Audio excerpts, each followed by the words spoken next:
Is it true that love has no age? But what if the one you fall for is someone you raised? Yeah, this isn't your typical love story. It's got a 20-year age gap, a baby left in a hospital, and a man who became her guardian, then her groom.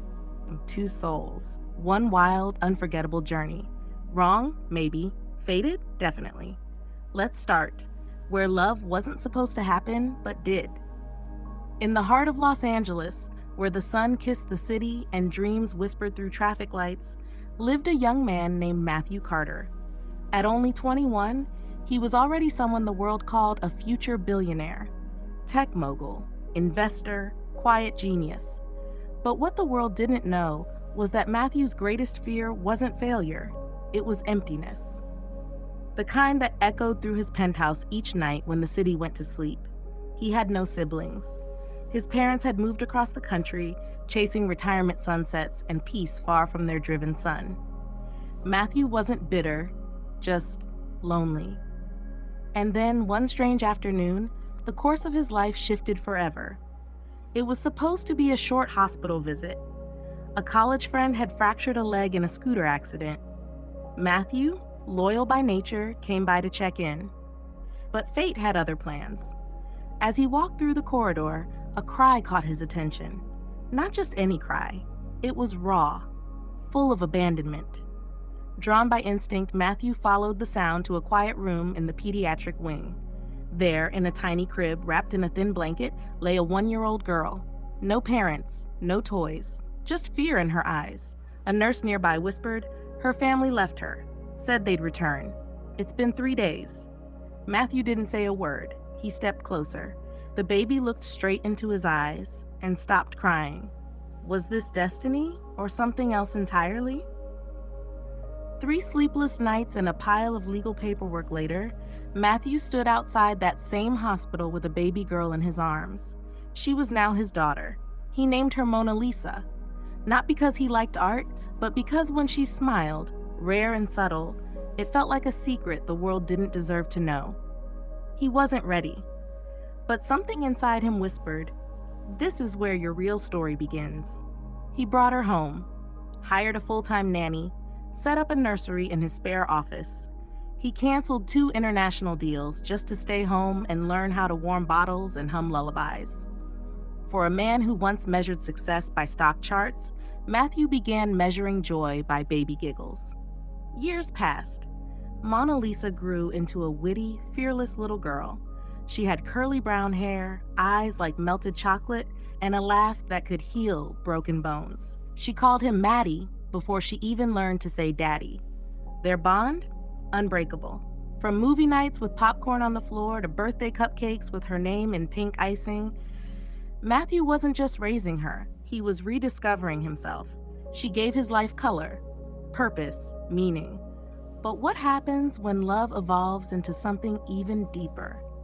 Are you ready to see what time does to a bond like this? At 16, Mona Lisa was already turning heads, not just because of her beauty, but because she carried herself like poetry. One evening, she came down for dinner in a long lavender dress. Matthew, waiting at the table, froze. She wasn't a little girl anymore. She smiled. What? Do I look weird? No, he said softly. You look grown up. Their eyes locked, and just for a second, the air felt heavier. Is it possible for a guardian's heart to shift without him realizing it?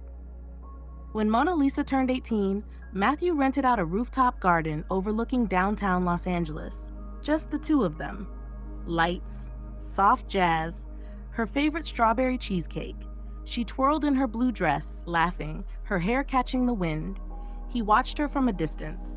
I got into NYU, she said, glowing, but I don't know if I want to leave. Why not? Because you're here. Matthew's heart skipped. That night, when she hugged him goodbye, her lips brushed his cheek. Not intentionally, but it lingered. He couldn't sleep. And for the first time, he asked himself, what if love was blooming in a place it shouldn't? They tried to ignore the shift, but it was there, in every shared glance, every casual touch, every long drive with music turned low and neither of them saying a word, but both feeling everything. Then came the moment that changed everything. She was 20. He picked her up from a college party. It was raining. In the car, she sat quietly, dripping from the storm. Then she turned to him and said, "You know what's funny? What? I've never been in love. Not with anyone. Because no one's ever made me feel like you do." What would you do if the person you raised whispered that to you? That night, Matthew didn't sleep. He sat on the couch, staring at photos of them. Her first steps, her prom, her laughing in the snow, and yet, he couldn't deny the truth. She was no longer a child. She was a woman. And he, God help him, had loved her through every chapter, not just as a guardian, but something more. Would telling her ruin everything, or would hiding it slowly destroy him? Her 21st birthday came. They went to Big Sur, just the two of them. The ocean, the cliffs, the campfire. She wore a beige sweater and sat close to him, legs folded, wind in her hair. She asked him a question. "Do you believe people fall in love twice?" "I don't know." "I think I've been in love with you since I was 18. Matthew didn't breathe. Mona Lisa leaned her head on his shoulder. And then she kissed him, soft, scared, certain. They didn't rush into anything. They let the world fall quiet before deciding what to do. He gave her space. She gave him truth. By the time she was 25, Mona Lisa was running her own boutique interior design company in Los Angeles. Elegant, strong, magnetic. Matthew had stepped back from his businesses. His heart had already invested in something far more valuable. One evening, he took her back to the rooftop where everything began. He handed her a ring.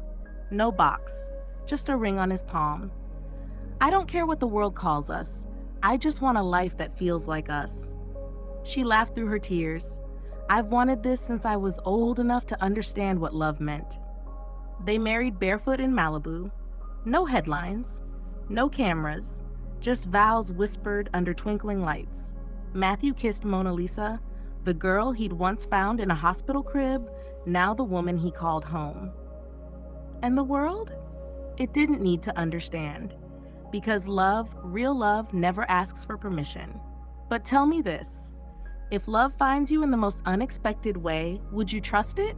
Or would you run from the one person who feels like destiny? Because sometimes the greatest love stories begin with a cry in the dark and end with a kiss under the stars.